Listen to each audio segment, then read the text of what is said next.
नमस्कार. मी ॲडव्होकेट किशोर पाटील. जाणून घेऊया कायदा या आपल्या यूट्यूब चॅनलवरील पुढील व्हिडिओमध्ये आपले स्वागत आहे. मित्रांनो, आजच्या व्हिडिओमध्ये आपण सीलिंग जमीन हस्तांतरण करण्यासंदर्भात जो काही सुधारित नियम महाराष्ट्र शासनाने राजपत्राद्वारे प्रसिद्ध केला त्या संदर्भात फार उपयुक्त अशी माहिती आजच्या व्हिडिओतून घेणार आहोत.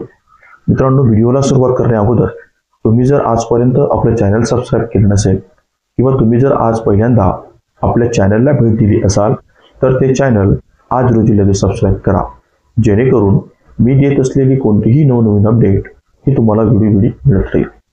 मित्रांनो, आपण आपल्या यूट्यूब चॅनलवर शासनाने प्रकाशित केलेले शेती संदर्भात किंवा सामान्य जनतेला लाभ मिळणारे जे काही निर्णय असतील तर त्या संदर्भात आणि मुंबई उच्च न्यायालय सुप्रीम कोर्ट यांनी जे काही महत्त्वपूर्ण निर्णय दिले असतील त्या बाबतीत व्हिडिओच्या स्वरूपातून माहिती घेत असतो.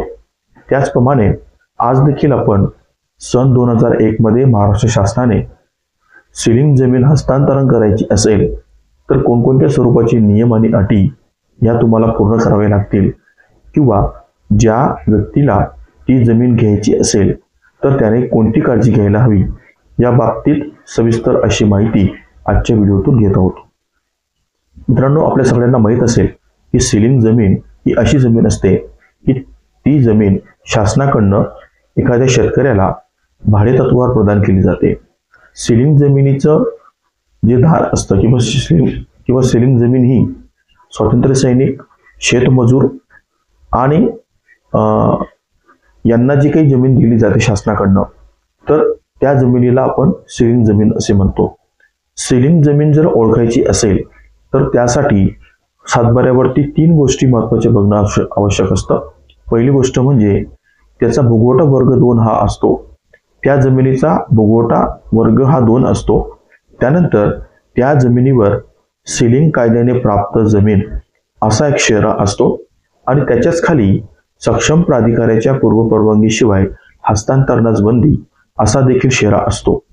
या तिन्ही गोष्टी जर तुमच्या उतऱ्यावर असतील तर ती जमीन ही तुमची सीलिंग जमीन आहे.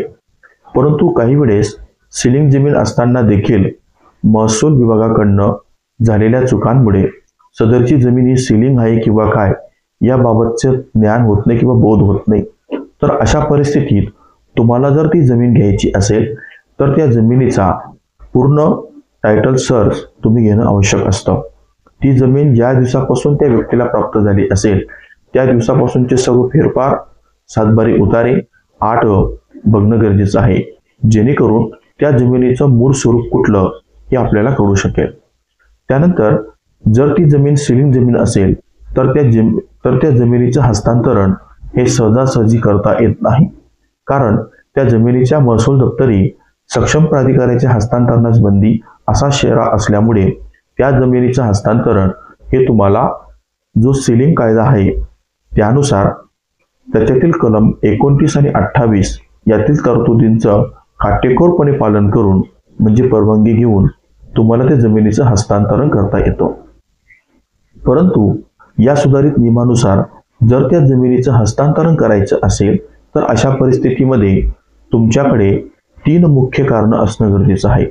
पहिलं कारण म्हणजे असं की ज्या व्यक्तीला ती सीलिंग जमीन विकावयाची असेल तर त्या व्यक्तीचं वय हे 60 वर्षाचं असलं पाहिजे. दुसरं कारण म्हणजे त्या व्यक्तीला असा काही दुर्धर आजार असायला हवा की त्या आजाराने ती व्यक्ती त्या जमिनीची मशागत करू शकत नाही किंवा शेती करू शकत नाही.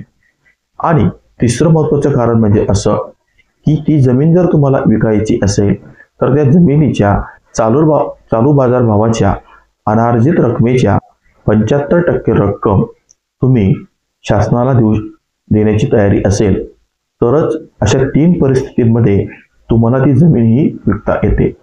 म्हणजे काय की शासन राजपत्रामध्ये जे आता आपल्या स्क्रीन समोर दिसत आहे त्यामध्ये असं म्हटलं की या जमिनीचं हस्तांतरण करायचं असेल तर या हस्तांतरणासाठी तुम्हाला दुर्धर आजार असल्याबाबतचं सिव्हिल सर्जनचं सर्टिफिकेट देखील त्या परवानगी अर्जासोबत जोडणं गरजेचं आहे. म्हणजे अशा अटी आणि शर्ती जर तुम्ही पूर्ण करत असाल तरच संबंधित सक्षम अधिकारी तुम्हाला त्या जमिनीची विक्री करण्याची परवानगी मिळू शकते. परंतु ज्या व्यक्तीला अशा जमिनी घ्यायच्या असतील त्यांनी देखील या स्वरूपाच्या अटी आणि शर्ती बघणं गरजेचं आहे. त्यानंतर ज्या व्यक्तीला ही जमीन घ्यायची असेल तर त्या व्यक्तीने ही जमीन घेताना त्या जमिनीचा पूर्ण टायटल सर्च करायला हवा. तो एका जाणकार वकिलाकडनं करून घ्यायला हवा, जेणेकरून भविष्यामध्ये तुम्हाला या जमिनीचा शर्तभंग जर झाला असेल आणि अशा परिस्थितीत जर तुम्ही टायटल सर्च न करता, डॉक्युमेंट्स व्यवस्थित न पडताळता न बघता जर ती जमीन खरेदी करून घेतलं असेल, साठेगत करून घेतलं असेल, तर अशा परिस्थितीमध्ये तुम्ही जो काही व्यवहार केला तर तो शर्तभंगामध्ये मोडतो. आणि शर्तभंगामध्ये मोडत असल्यामुळे तुमच्या नावाची नोंद महसूल दप्तरी करताना फार मोठी अडचण ही निर्माण होत असते. त्यामुळे या सुधारित नियमानुसार जर तुम्हाला या जमिनीची खरेदी आणि विक्री करायची असेल तर या सुधारित नियमांचं काटेकोरपणे पालन तुम्हाला करणं बंधनकारक आहे. तर मित्रांनो, आजच्या व्हिडिओमध्ये आपण सीलिंग जमिनीचे हस्तांतरण करण्यासाठी सुधारित नियम काय याबाबत उपयुक्त अशी माहिती घेतली. आजचा हा व्हिडिओ तुम्हाला कसा वाटला ते जरूर कळवा. तुम्हाला जर हा व्हिडिओ आवडला असेल तर याला जास्तीत जास्त लोकांपर्यंत शेअर करा. आणि तुमचे जर काही वैयक्तिक कायदेशीर प्रश्न असतील तर ते तुम्ही मला आपल्या संपर्क नंबरवर संपर्क करून सशुल्क सल्ला देखील घेऊ शकतात. धन्यवाद.